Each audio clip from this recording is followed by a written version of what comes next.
Hey, welcome to the channel.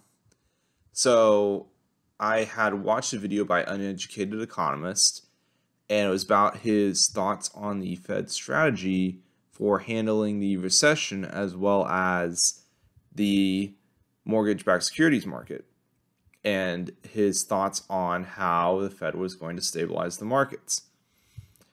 So, we all know that the Fed's plan is to unload its balance sheet, starting with mortgage-backed securities. According to, I think it's SIMFA, SIMFA, mortgage issuances have dropped around 45% year over year from May. Now, what does that mean? That means that 45% less mortgages have been issued, at least in value, in terms of billions of dollars.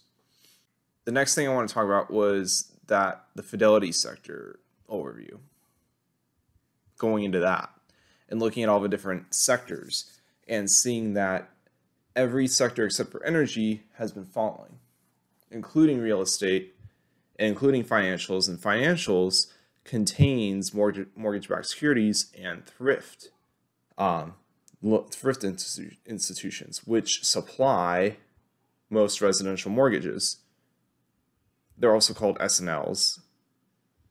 These companies are what sell they don't sell mortgage-backed securities. They sell mortgages to individuals most of the time. And so real estate is down about 13%. Fidelity doesn't have data for MBS's mortgage-backed securities or S&Ls yet. But it got me thinking, if every industry is down, real estate's only down 13%. Mortgage-backed securities are down in issuance 45%, yet none of the ETFs I have seen are down 45% yet. Some are down 30%, some are down 25%, but none of them are down as low as I think they should be.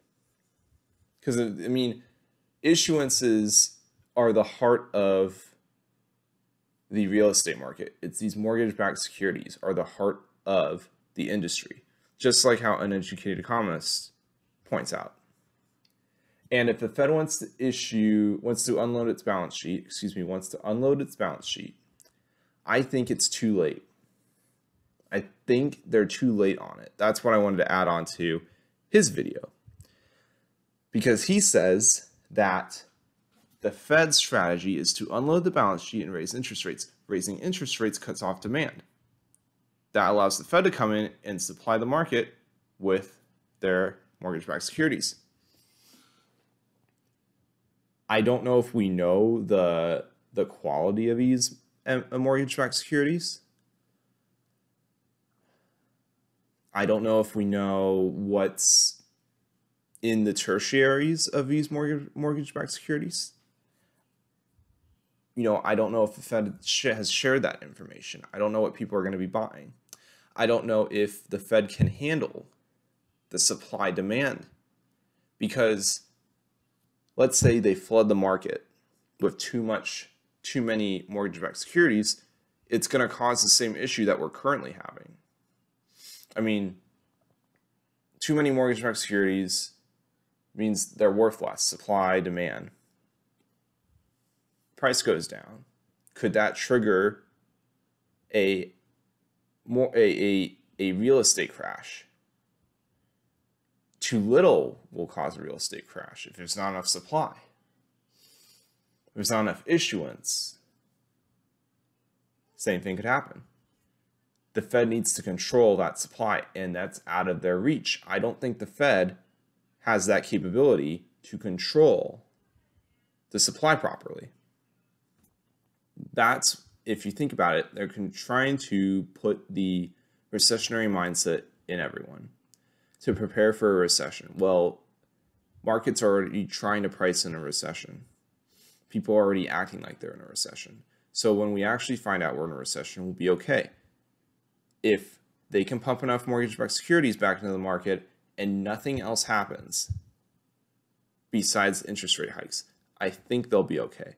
But we're under the assumption that another war isn't going to break out another supply shortage isn't going to happen. We're banking on the idea that we can control all the variables in the market to determine an outcome that we desire. And I don't think the Fed realizes that they can't control the market. And maybe what they're doing will help. And maybe it'll only help the top 10%, top 20%, top 30% of income households. But it's not going to help the lower class. And they've stated that already. So, Fed's just meddling in stuff that they can't control. That's all my thoughts for today, guys. Let me know.